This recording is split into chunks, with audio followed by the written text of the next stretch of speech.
Welcome to the PJ Hoop Podcast. I'm your host, PJ, and on today's episode, we'll be going over the season awards. So every award of the NBA, I'll be talking about in this episode, and I'll finally be able to kind of just let my mind loose and really let you guys into my thoughts. Over the last about 4 or 5 episodes, I've been doing season, like the teams previews, so I've been having to really kind of hold on to a lot of stuff that I've been wanting to say, but finally, this is one of 2 episodes where I'm just going to be able just to rip off my thoughts to you guys. But before I get into today's episode, I kind of want to give you guys a preview of next episode. So next episode, I'll be going with my season predictions. So what teams I think are going to make the playoffs, what teams I think are going to make the play-ins, give you guys my final predictions, and I also want to go over the team's salary cap spaces for next summer as well. So you're not going to miss that next episode. That'll be right before the NBA season kicks off. I'll be giving my official predictions, okay? So on today's episode, we're kind of just going to kick it off. I'm not going to waste much more time here. We're going to start off with the Clutch Award. I personally don't care for the Clutch Award. I think it's kind of a corny award. I just don't care for it personally. Like, just like I don't care about the play-in champ. Like, I don't care about that kind of stuff. Or the in-season tournament champ. I don't care about that stuff. But anyways, I got to talk about it. So we're going to start with that one first. So Clutch Award, the players on my ballot. So before I get started, I want to let you guys know. So as I go through every award, I will be giving you guys my top 3 players who I think are favored to win the award. And then I'll give you probably 2 to 3 dark horses who I would be like, who at least I haven't seen people talk about, or just people that are like on the right outside the bubble for myself. Okay. So just keep that in mind as I give you guys these awards. The one award where there's kind of a lot is most improved. And that's just because I could not decide at all. Okay, I'm going to be honest with you guys. I spent weeks trying to decide. I just couldn't decide, so there's going to be quite a few there, okay? But yeah, so we'll jump right into the Clutch Award. So Clutch Award, my 3 players that are favored to win this award are Luka Doncic, Shai Gilgeous-Alexander, and then Donovan Mitchell. And then my dark horse, I only did one dark horse for this, and that's Paolo Banchero, okay? Now, I don't really have much to say about any of these 4 players, to be real. Like, I think it's pretty self-explanatory. Luka, last 2 minutes of the game, he's gonna have the ball in his hands. Same with Shai, same with Donovan Mitchell, and I think even Paolo Banchero as well. Like, yeah. So those are the 4 I went with. Let me know what 4 players you went with for your Clutch Award. Okay, I don't really have much to say about that award at all. Like I told you guys, I don't care for it at all. Okay, so honestly, we're just gonna start right off with the big haymaker. We're gonna talk about the NBA's MVP award, okay? So, my MVP ballot, it didn't take me that long, honestly, to come up with this ballot. I feel like for most people, it probably didn't take them that long either. But so my 3 players that I went with MVP is, first and foremost, Luka Doncic. Now, I picked Luka because, in my opinion, Luka's been knocking on the MVP door for years, okay? Ever since the second year in the NBA, he's been on MVP ballots, okay? So he's been knocking on the door. And last year, if I remember correctly, I think he finished 3rd last year. This could be the year I can see him getting over the hump and potentially averaging almost a triple-double or a triple-double. Adding Klay Thompson, I think, is going to also allow his assists to gradually come up. Also play with a more open floor with Klay Thompson being on the lineup. As long as Dallas, I think, just has to hover around that 3 to 4 seed, and I think that should be enough for Luka to finally get over that hump to win MVP, okay? So he's on my ballot. I'm pretty sure he's on everybody's ballot. I think that's a no-brainer. I think eventually he's going to get over this hump, and this could be the year. And this is the first year he's ever been on my ballot. Every other year I've never put him on my ballot, but this is the first year he's actually officially on my ballot. Another player who I think could win MVP and was the runner-up last year is Shai Gilgeous-Alexander. I think we can all agree the Thunder is probably going to be a top 1 to 2 seed in the West. Might have the best record in the NBA, or at least be competing for it. He was the runner-up last year. He's going to be in prime position to win it again, or at least win it this year, is in my opinion. So I think that's a no-brainer as well. Another player who it may or may not be a surprise for some people. Others it may not. It may be a no-brainer for them too. But my 3rd player I put on my ballot was Anthony Edwards, and I chose Anthony Edwards because I said it before in my preview episode when I talked about Minnesota. I also said it during my Olympic episode when I talked about the Olympic team as a whole. I think him being around everybody in the Olympics, I think he's really, really benefited from that. I think conditioning-wise, I think shot-making-wise, I just think he learned a lot. I think he was a sponge being around his idol, Kevin Durant. Also being around Steph, LeBron. I just think that was really good for him. And what I've noticed is looking back on history, these young guys, when they're a part of the Olympics, typically that next year they usually make some type of leap again. I know it's crazy to think Anthony Edwards taking another leap, but the kid technically is not in his prime yet. He's only 23. So, and prime starts when you're 24. But yeah, so he's on my ballot. He's the third player on my ballot. I think Minnesota, as long as they can hover around that top 2, top 3 seed in the West, and his scoring, let's say his scoring goes up to, let's say 30, 31 a game, I can see him being in the prime position to capture this award. And plus, I think he's also one of the people that they want to be the face of the NBA. I would say him and Wembanyama, I think, are the two main people that the NBA is really pushing to be the face of this game. So I think, why not start it off with him winning an MVP award, okay? My dark horse, I only wrote down one dark horse for the MVP, and that's Jason Tatum. Again, may or may not be a surprise to some people. He may just be I think he might be in some people's just top 3 regularly, but I put him right on the outside. I would have put him in the top 3, but I do think people are holding against him that he is on a stacked team. But I believe, and I have him on the dark horse because I believe Boston last year won 64 games. So my thinking is, one, obviously they're going to be ultra motivated. We already know that. I don't need to talk about that. I talked about that in my Boston preview. But I believe, let's say Boston increases their wins from 64. Let's say they challenge for the record in Celtic history at 68. The record 68 for the most regular season wins for a Celtics team was 68. And I think it was in the 70s, if I remember correctly, or 80s is when they did it. I don't have it in the front of me, but yeah, I think if they can challenge for that 68 win, or even do the 66 that KG and Paul Pierce and them did, and let's say his efficiency improves a little bit, why not Jason Tatum? I can see Tatum getting it off of those 2 metrics alone. So that's why I put him there. Okay, so that's my MVP. Now, if you don't agree with my MVP, that's fine. Give me your top 3, top 4 for MVP, okay? We can have an open conversation down in the comment section below, okay? So that's my MVP. Defensive Player of the Year. I think this first one's a no-brainer. We all think have Victor Wembanyama. We all have Wimpy on there, I think. And also, he would actually be the youngest player in history to win this award if he does it. Like I said, I think he's on everybody's ballot, so I'm not going to waste my time talking about that. His kind of competitors, in my opinion, I think he's also been knocking on the door for a while now, is Bam Adebayo. I think, I don't want to give away too much because one of his teammates is in one of my next awards, but I think Bam's going to also have an opportunity to win this award. I think his position this year may change. I think we may see him a lot more at the 4, which I think could free him up even more defensively. Like, Bam's already a great defensive player, but I think his natural position is the 4-man, in my opinion. And it's always been my opinion for a long time that I've always thought he's a 4-man.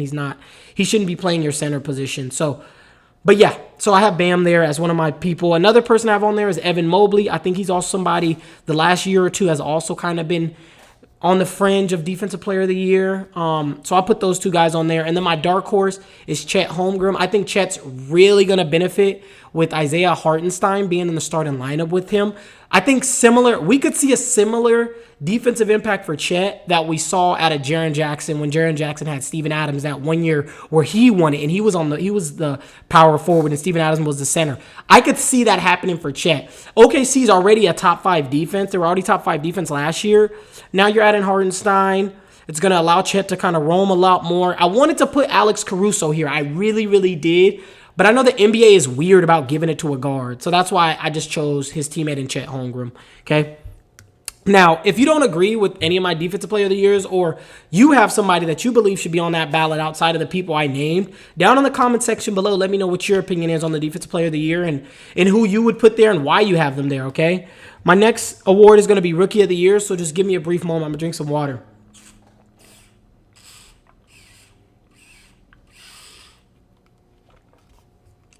Now, with Rookie of the Year, this is one of the more fun awards, obviously, because we have to take what they did in college or what they did overseas or what they did in the G League. We kind of have to use that as our kind of our base, okay? So I'm going to give you guys my 3. So my 3 for Rookie of the Year, first and foremost, is Montas Buzelis of the Chicago Bulls. He's actually a Chicago native. I think his nationality, I think he's from Lithuania, if I remember correctly. But yeah, Montas Buzelis is somebody I have on my ballot. I do think Chicago at some point, and I talked about it in my Chicago season preview, I do think Chicago at some point is going to give up on the Levine train. They might even give up on Vucevic, but they for sure, I think, are going to eventually ship off Levine. That's going to leave some shot attempts open for people. Obviously, yes, I know they have Kobe White. I know they have Josh Giddey. I know they have Vucevic. But I do believe Montes Buzelis is primed to get that 12 to 13 shot attempts a game as a rookie. Maybe more. We'll see if he can get more. But I just think he's going to have the opportunity. I think his volume is going to be there for him to execute on it. It's just the matters of if he's going to execute and also how many games Chicago wins. So that's why I picked Montes Buzelis. And I'm a fan of Montes. I've been a fan of his for a little bit over a year and a half now. So it's a little bit of a subjective pick. But I'm going Montes Buzelis. He's on my ballot, no doubt. And he can score in a multitude of ways. So that's why I also like him. Okay? My other player is, I think, again, maybe not a shock for some. I think he's on a lot of people's ballots, and that's Zach Edey. Zach Edey, I was pleased enough and I was blessed enough to go watch Zach Edey live at the national championship game where they played UConn. I was pleased with Zach Edey. I was kind of not a skeptic of his, but I wasn't as sure of him as I was after I seen him live. After I seen him live, I felt comfortable. Okay, this dude he is a starting center in the NBA. He's not going to be able to play 35 minutes. No, I don't think so. I think his minutes are probably going to be between 27 and 30, I think is a sweet spot for Edey. Maybe 25 on the lower end. But I think Edey's probably going to start for this Memphis Grizzlies team. It's going to allow Jaren Jackson to slide back to the 4. And I believe if Memphis is in that top 4, top 5 in the West this year, and then I think Edey could have a stat line of like 12 points, 8 to 9 rebounds, and like 2 blocks. I think that would win him Rookie of the Year, okay? And the biggest thing with Edey is him giving you 65 games because we know you got to play 65 to qualify for the awards. So if he gives you 65, I think his stat line for the most part is going to be pretty safe, in my opinion. I really like his lateral quickness. I think he's going to surprise a lot of people with that. So, yeah, that's why I have Zach Edey on my ballot. And like I said, I think he's on a lot of people's ballots. So, now this one right here, this last one I'm going to name, I think it might be a shock to some. I don't know if he's on people's ballots or not. But to me, I've been following him since his freshman year when he was at Oregon. It didn't really pan out at Oregon for him, so he transferred to Indiana. And that's Khalil Ware of the Miami Heat. I didn't want to give away too much about the Bam thing, but I kind of said it a little bit. I think Khalil Ware is potentially going to be their starting center. And with that being the case, again, he's going to have the volume and the minutes to back it up. I think Khalil Ware is going to play between 25 to 27 minutes a game. And again, if he can give you, close to 10 points, 12 to 13 points, and then give you 8 to 9 rebounds and about a block and a half a game or something, I think that could also put him in the contentions for Rookie of the Year. But I think he's going to surprise a lot of people. The one thing about him I don't like is his hook shot. His hook shot looks funky, super funky, but he can stretch out to the 3-point line. A lot of people don't know that about Khalil Ware. He's a stretch big. He can stretch out to the 3-point line. So that's why he's on my ballot as well. So those are my top 3. Now, my dark horse for this award is Zachary Richichet. I kind of tangled with Richichet and Rob Dillingham and also Bud Carrington and also Reed Shepherd. I literally juggled with all those players, and I'm going to give you guys reasons why I didn't pick those other players before I tell you. So the reason why I didn't put Rob there is just because over Richichet is because I think Richichet is going to get the usage and the minutes over Rob Dillingham. Richichet is probably going to start for Atlanta. And so off that merit alone, he's probably going to have more cracks at the apple. He's going to have way more opportunities than Rob Dillingham. So that's why I put him there. And also, I think Rob Dillingham, some of his attempts, really now, since they added Dante DiVincenzo, I think his attempts now he's not going to have the same amount of attempts originally I thought he was going to get before they got Dante. Now they got Dante, so he's not going to get attempts because of Dante and obviously because of Naz Reid. So I think those merits alone and then the combination with his minutes and usage going to be lower than all those other 3 guys I named. That's why I didn't put Rob Dillingham on my ballot or even my dark horse. Okay. Another player is Bud Carrington. Again, I thought about him as well. I chose all those other players above him simply because I think those teams above his, I think Miami, Memphis, and even Chicago are probably going to have better records than Washington. So that's why I chose them. Also, I think combination of Kuzma and Jordan Poole and Bilal Coulibaly and Alex Sarr, I just think all these other players are not Corey Kesper. I just don't think these players are going to allow Bud Carrington to take enough shots to where he can get to close to 20 points a game. Because that's where I think he's going to have to be at if he wants to win this award. I think he's going to have to tap on 17 to 20 points a game on like pretty solid numbers, because those guys above him, really Zach Edey and Khalil Ware, and even Zachary Richelet, these are players that are going to probably be on play-in or playoff teams. So, and even if their numbers are not eye-popping, as long as they're contributing and it's glaringly they're contributing, they're going to get a nod over a guy like Bud Carrington, who's going to get like almost 0 national TV games. You know, Washington's hardly going to be on national TV. So I'm like, I couldn't put him on there either. I couldn't justify it, okay? So I'm sorry. The last guy is Reed Sheppard. The reason why I put Reed Sheppard on here is because he's on a team full of bloodhounds, okay? We got Cam Whitmore, Jalen Green, Alperen Şengün, Tari Eason, Aman Thompson. I'm missing somebody. Oh, Jabari Smith. All those guys are young and hungry, and some of those guys are are due for a contract. You know, there's a contract year for some of these dudes, so I can't justify him either getting the shot attempts. I just can't. I think he's gonna have the efficiency, no doubt. I'm a fan of Reed Sheppard. I talked about him in my pre and my post draft episode. I was high on him at Kentucky, but yeah, I just couldn't justify him either, unfortunately. But I do think his efficiency is gonna be there, and I do think he's gonna start. Not this season, but next season. I think he'll be starting once they get rid of Fred VanVleet, who's on his last year of his deal, and they're obviously not going to pick up his team option for next season unless Reed Sheppard's just dirt, which he's not going to be. So that's why I didn't take Reed Sheppard, okay? Now, if you guys disagree with anything I said, or even let me know who your top 3 are for Rookie of the Year or in your top 4. You know, I would love to have that open dialogue with you guys and talk more about it with you guys. Doesn't mean I'm like down on those players, but again, I just let you guys know why I didn't put those players on my ballots. Again, just letting you guys into my thought process, okay? So drop down in the comment section below who you got on your Rookie of the Year ballot, okay? Now, my next award. This was the most polarizing award for me, and that's the most improved, okay? One sec, I'm gonna get some water.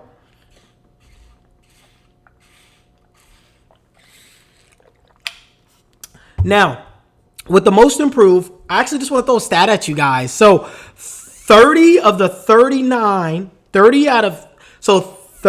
last 39 people that have won this award has been of the age of 25 or under, okay? If you didn't know that, you're welcome. I just threw a stat at you, okay?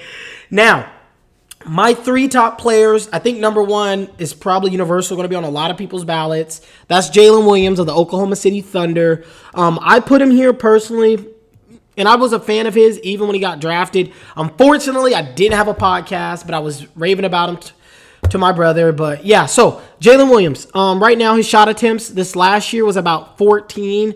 I expect his shot attempts to jump to about 17 to 18 with no Josh Giddey on the team. Josh Giddey last year averaged, I think, about 12 shots a game. So those shots in the starting lineup are going to get broken up between, I think, Jalen Williams and Chet. I think are both going to probably take some of those more shots. More so Jalen Williams, I think. So that's why I put Jalen Williams there. And he's just a player. How can you not love Jalen Williams? The dude does everything. He's really good at a lot of things, okay? He's not, like, amazing at something. Not yet, at least. He's just really steady, really good, really efficient. Does what he needs to do. How can you not cheer for him? So, yeah, I think his shot attempts goes up to 17, 18. Even if his efficiency is going to drop a little bit because he'll be like the bona fide second option, I think his efficiency still will be high enough to where we can justify him potentially winning most improved. Really, if the Thunder got the number 1 record in the conference, more likely than not at that point, Jalen Williams probably will be an all-star as well, is what I'm envisioning for him. So, I got him number 1 on my, he's on my ballot, okay? Another player on my ballot is, and it may be a shock for some, this guy, is Jalen Johnson of the Atlanta Hawks. Jalen Johnson's alum of Duke. Full disclosure, I'm a Duke fan. There's a personal reason why I'm a Duke fan. I'll give that to you guys right before we start the college basketball season. I'll give you guys a rundown on why I'm a Duke fan, okay? But that's besides the point. So I've been watching Jalen Johnson since he was a senior in high school when I knew he was committing to Duke. So I've been a big fan of his as well. Been following him ever since. I thought when Atlanta drafted him, they got a steal. And the reason why he fell to Atlanta, because he was the number 1 rated player out of his draft class. The only reason he fell to Atlanta is because of injuries. That's literally the only reason. But Jalen Johnson is solid. He's super solid. But so, yeah, I'm going to give you my reason why Jalen Johnson. So Jalen Johnson last year only took about 13 shot attempts last year. I think his shot attempts as well is going to increase to about 17 to 18, with also his usage rate also increasing because no Jamal Murray. not Jamal Murray, DeJounte Murray last year was taking about 18 shots a game. So obviously somebody got to fill those shots in, but also Sadiq Bey was taking 11 shots a game. So somebody got to fill up those shots. I think Jalen Johnson is prime to play kind of like a point forward at times for this Atlanta half-court offense. I can for sure see that for him 1,000%. So that's why he's on my ballot as well. Okay. Third player on my ballot for most improved is Jonathan Kuminga. Again, may or may not be a surprise for some. I actually had him on my ballot last year. He didn't win it last year, but he did improve. He just didn't win it last year. He was on my ballot last year. You can check that out, actually. Oh, excuse me. You can actually check that. You can check that out in the description down below. Actually, my audio podcast is on there if you want to hear what I said about Jonathan Kuminga last summer. But yeah, so Jonathan Kuminga, in my opinion, I think last year he took 12 shots a game. I think his shot attempts are going to increase from 12 to about 16 to 17. No more Klay Thompson. I think he's primed to increase his shot attempts. But also, the Golden State Warriors, from what I know, they want to play a lot faster. So that's going to make it easier baskets for him in transition. So fast break, outlets, just in transition as a whole. I think he's going to be able to feast off of that, being able to score in transition, using his youth and athleticism. I think Kuminga's primed as well to increase his shot attempts. I could be wrong, though. Maybe Andrew Wiggins just fills in the Klay Thompson shot attempts, because I know Andrew Wiggins is going to be motivated this year after all the stuff that's happened off the court for him. That's behind him now. So it might be him. But yeah, I think Golden State is ready to kind of lean into Kuminga a little bit more this year. So he's on my ballot as well for most improved, okay? Dark horses. So some of these dark horses, just for full disclosure. So number one of my dark horses is Cade Cunningham. I think Cade also is kind of primed. Last year, I think he took about 18, 19 shots a game. I don't have it in front of me right now, but I think he took about 18, 19 shots a game. His efficiency from the field was okay. I think he shot like 45% from the field, but his three-point percentage is only like 34%, 35%. Cade Cunningham's a better three-point shooter than that, okay? His free throw percentage for his career is like 86%. So the reason why I have him on this ballot, because in my envision and what I'm thinking is adding Tobias Harris is going to open up the floor for him in the starting lineup. I think also his three-point percentage has the opportunity to also increase. And if his three-point percentage increases to 38, 39%, like I envision, and it should, shooting 86% from the free throw line, then his point per game average should go up to like 26 to 27 a game. I know that's crazy to think about, but last year, I don't have it in front of me, but I think last year he averaged like 23 points a game or something like that. You guys can fact check me just to double check, but I'm pretty sure he averaged like 23 a game, and his his three ball wasn't even falling. Cade is a better three-point shooter than 34, 35%. Cade is should be about 38 to 39%. And if he does that, on that merit alone, not to mention the lane's going to be more open for him, and he's going into year 4. I believe Cade, I think he's going into year 5, either 4 or 5. Cade should be primed to also potentially be in the running for this award. I just didn't put him in my top 3 because I know Cade has injury history. So that's my main reason why I didn't put him there, okay? Another one that was a dark horse in that. So these next 2 players, honestly, shouldn't even be dark horses. Honestly, they shouldn't even be on the ballot. One is Paolo Banchero. I think Paolo Banchero's usage is going to go up, and I think his shot attempts are going to go up. So, again, Paolo could be a guy that goes from 22, 23 points a game to that 27 to 28 a game. Easy. I think that's easy for Paolo to do that. And I can envision that with him too. Adding KCP is going to open up the floor for him. Adding Tristan Da Silva is going to open up the floor for him. Seeing if players like Caleb Houston can also get some run. We'll see if he gets some run. We'll see if a player like Jet Howard gets some run to open up the floor for him. I think Paolo also could win this award, but I just didn't want to put him there because he's already been an All-Star, and I think All-Star shouldn't be in the running, but we seen Ja won it. So I could have put Paolo there, but I just threw him as a dark horse, A last player is Victor Wembanyama. I know he's the favorite to win. I know the sports books got him as favorited to win. I think that's kind of messed up because the dude just won Rookie of the Year, but they got him favored to win that and Defensive Player of the Year, which would be nuts. I don't even think it's ever happened in NBA history where somebody wins Rookie of the Year, Defensive Player of the Year, and Most Improved in their first 2 seasons. I don't think we've ever seen anything like that in history. But I know they want to push the wimpy narrative. I know that's something they really want to push out there. So I had to put him as a dark horse just to let you guys know I know. I know potentially Wimpy could go from averaging 21 points a game to 28, 29, 30 points, okay? So he's on there for the dark horse too, okay? A couple other players I want to kind of just give a shout out and praise to is my boy. One is my boy Keontae George. If they trade away Colin Sexton, Jordan Clarkson, I can see his usage rate climbing. So that's why I put him there. I'm a big fan of Keontae George. You can check it out, actually, in my Utah season preview. I talked a lot about Keontae George, so go ahead and check that out. Another player, two other players who usage rates I think are going to go up is Scotty Barnes and then also Josh Giddey. Scotty Barnes, I think we're all fans of Scotty Barnes. He's just a Swiss Army knife, okay? He does a lot of things really, really good. Really, like Scotty Barnes, how can you not like Scotty, okay? He's just a great all-around player, okay? That's the type of player you want to build around.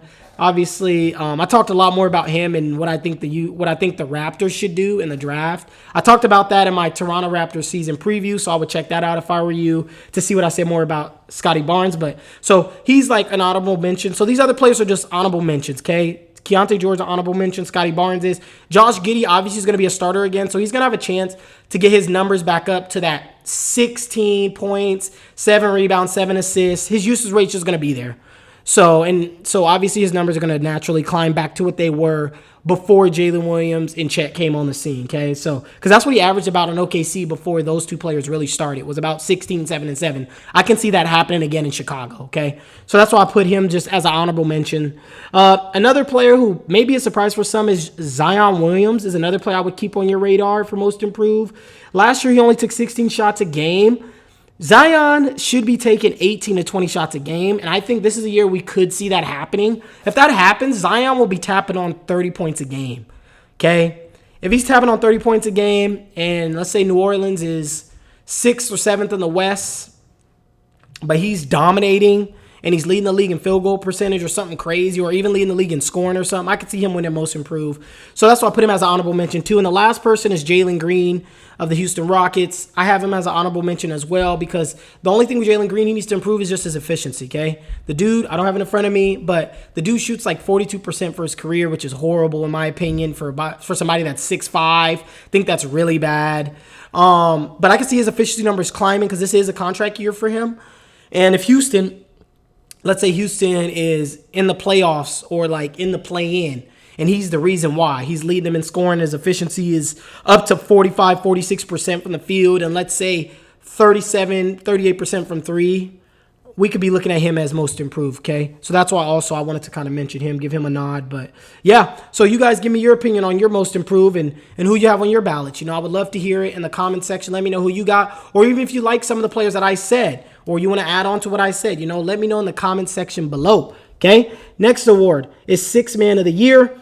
One player I just want to mention before I give you my top three is Bradley Beal. I said it in my season preview for the Phoenix Suns. I said that Bradley Beal should be coming off the bench.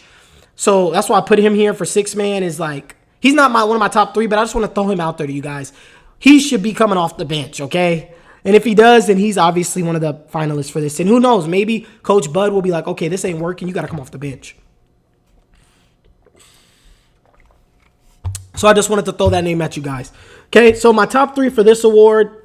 This was another one that kind of took me some time to really digest and figure out. So my top three, number one is Malik Monk. I think he's been knocking on the door. For the last 2 years. Last year, I think he finished second in the award. I don't have it in front of me, but I think he finished second. I think he's primed to also potentially win this award. So Malik Monk, to me, you know, I don't really talk more about him. He's just a scoring guard off the bench, okay? And he can get hot. He can get hot off the bench. Another player that can get hot off the bench, we've seen it, is Karis LeVert. That's another player I have on this ballot. Karis LeVert has been quietly under the radar. I don't think he's ever received votes for Sixth Man of the Year. You guys fact check me. Let me know if Karis LeVert actually has received votes or not. I can't remember.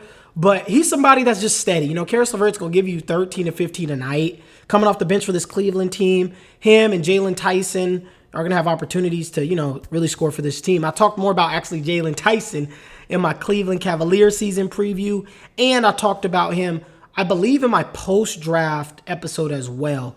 So Karis LeVert's another one of my finalists. Another one, maybe a surprise for some, may not be, maybe on some of you guys' ballots. It's my guy Ben Mathurin. I've been following Ben Mathurin since he was at University of Arizona, actually. I've liked him when he was at U of A. I go to Arizona a lot. Arizona's like a second home to me. So Yeah, big fan of Ben Mathurin. I think Ben Mathurin has an opportunity to come off the bench and give you another 17 a game for this Indiana Pacer defense. Indiana Pacer offense, okay?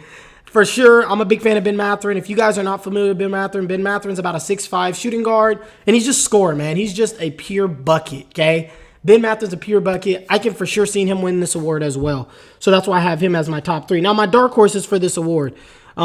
This one might be a surprise to some, may not be, is Jaime Jaquez of the Miami Heat. Super efficient, man. Jaime's just super efficient, super steady. He can easily give you another 15, 16 off the bench for this Miami Heat team, and that's what I expect. So I can see him winning this award. Another player, he's been knocking on the door for the last 3 years, is Bobby Portis for the Milwaukee Bucks. That's also another one of my dark horses. Now, you guys are probably wondering, oh, dang, why don't you have Dante DiVincenzo? Why don't you have any of the Knicks? I'm going to tell you guys exactly why I don't have any of the Knicks. So I don't have any of the Knicks because I do believe, right now I think they have Cat starting. So Mitchell Robinson coming off the bench. But when Mitchell Robinson come back, I expect Cat to go back to the 4 and Mitchell Robinson start at the 5. Josh Hart to come off the bench. I don't want to jinx the Knicks. I don't want to jinx them. But I do believe Josh Hart might have to start too many games for him to qualify for 6th man of the year. So that's why I don't have him on here. Another player, I also know it's not a bad pick. I don't have him on my ballot personally, is Buddy Hield. I don't have Buddy Hield either because I think Buddy Hield, same as Dante DiVincenzo, I think they both just rely on the 3 ball a little too much for my liking. Whereas everybody who I named to you guys on my 6th man of the year ballot, all these players are multi-dimensional scorers. They're all 3-level scorers. Malik Monk can get to the rim, shoot the mid-range, shoot the 3. Karis LeVert, same thing. Maybe not as great of a 3-point shooter as Malik Monk, but still, like I said, Ben Mathurin, same thing. Jaime Jaquez, same thing. Bobby Portis, same thing. These are players that all can score in multi-dimensional ways. Dante DiVincenzo is a 3-and-D player. Okay, that's what he is. Last year, Dante DiVincenzo took 9 threes and only 4 twos. 9 threes is a little rich for my taste for him coming off the bench. I think that's a lot. Now, if he shoots 44, 45% from, if he duplicates what he did this last year, then okay, he might win it. But I'm not putting him on my ballot. I prefer the players that are multi-dimensional and scoring coming off the bench because he can go ice cold for 6, 7, 8, 9, 10 games, and then his scoring is down. He's only averaging 8 points off the bench. That could happen.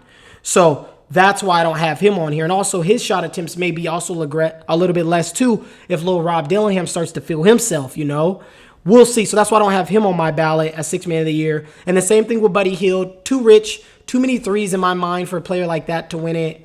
I prefer the players where I know they're going to give me 3-level scoring potential, okay, instead of the one that only is 1-dimensional. Buddy Hield's just a 3-point specialist, and Dante DiVincenzo's just your 3-and-D player, okay? Those other players are a little bit more multi-dimensional when it comes to their scoring abilities, okay? So if you don't like any of my 6 mans of the year, or even if you like or agree with them, let me know what your 6 man of the years are down in the comment section below, okay? Last award, it's going to be the Coach of the Year.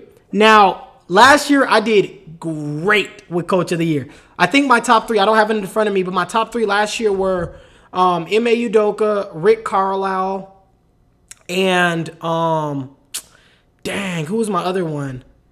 I think it was Nick Nurse. I think I had Nick Nurse on my thing, but I did pretty good. I think I did pretty good last year. This year, my top 3 this year, number 1, I already said him, is Ime Udoka. Last year, they finished 41-41. If this team can improve and get to 48 to 51 wins, 51 might be a lot. Going from 41 wins to 51, that might be a lot for them, but if they can get to 48 to 51, I'm just putting that range out there, and let's say they finish 7th or 6th in the West, I can see Ime Udoka winning this award. So that's why he's on my ballot. And he's one of my favorite coaches in the NBA. He's probably top 3 favorite coaches in the NBA for me personally. He's probably top 3. So another person who honestly, I don't know if it's fair to have this dude on the ballot because the team had so many injuries last year, but I put Taylor Jenkins as one of my top 3. This team did, they're at the bottom of the West last year because they had a bunch of injuries, but I think that narrative will be there for him. He's never won the award, and so my thinking is, okay, they go from 27 wins, and let's say they get back to being top 4 in the West. Top 5 in the West. People are going to be saying, oh, look at Taylor Jenkins' coaching job, so that's why I put him there because narrative based, it's just there, The last person who may or may not be a surprise to some is Joe Mazzulla. Joe Mazzulla last year, I think he should have been more so in the running than he was last year, but I get it. I get why he didn't win it last year, and that's because of, Mark D did such a good job. Oh, that's who I had on my ballot. I had Mark D. That's who I had. I'm sorry, you guys. I just remembered. I literally have Mark D on my ballot, actually. And you can go ahead and actually listen to that in my audio podcast last summer. You could check out my awards. I'm positive I have Mark D. I just thought about that. Sorry, guys. Sorry for the reaction. I just have to remember myself. But yeah, so I think Joe Mazzulla also has opportunity to win this award. Yeah, obviously they got a stacked team. Yeah, they won 64 games. But same thing like what I said about Tatum winning MVP. If this team taps on, let's say they win 2 more games, they get to 66, or if they challenge the Celtic team that won 68 wins, which is a franchise record, if they challenge that, let's say they win 67 games or even 68 or 69, this man has to win Coach of the Year. I'm sorry. He just has to win it. So that's why he's on my ballot, because I do believe this team's going to be ultra motivated. And I talk more about them actually in my Boston season preview. You can check that out, okay? So that's why he's on mine. My dark horse for this award, these three may or may not be a surprise. Number one is Jamal Mosley of the Orlando Magic. Jamal Mosley, great coach. I think he could win it if somehow, some way the Magic can be finished top 3 in the East. There was parts of last year where they were top 3 in the East. It was tapping on that door. They were right there, and they were top 3. If they could somehow sustain it, he for sure I could see winning Coach of the Year. Okay, so that's why I have him on there. Another dude. This one might be a little surprising for some, is Kenny Atkinson of the Cleveland Cavaliers. Last year they won 48 wins, and they finished 4th in the East. Let's say this year they get up to 2nd or 3rd in the East. I can see him also winning the award, so that's why he's a dark horse. Another dark horse, the last one, he may or may not be a surprise for some, is Charles Lee of the Charlotte Hornets. I do believe Charlotte is going to be in the running for a play-in spot, and that alone could also put his name in this conversation. So those are my dark horses. Now, if you don't agree with none of my coaches of the year, or you do agree with them, let me know down in the comment section below who you believe can win Coach of the Year or all these awards. Give me your opinion, because I would love to have the conversation. You may be able to teach me something, or I may have just taught you something, Let's have the open dialogue. But other than that, the next time you guys will see me, like I said, will be when I'm giving my actual season predictions with what teams I think are making the playoffs, the play-in. I'm going to talk about some of the teams' salary cap space for next summer.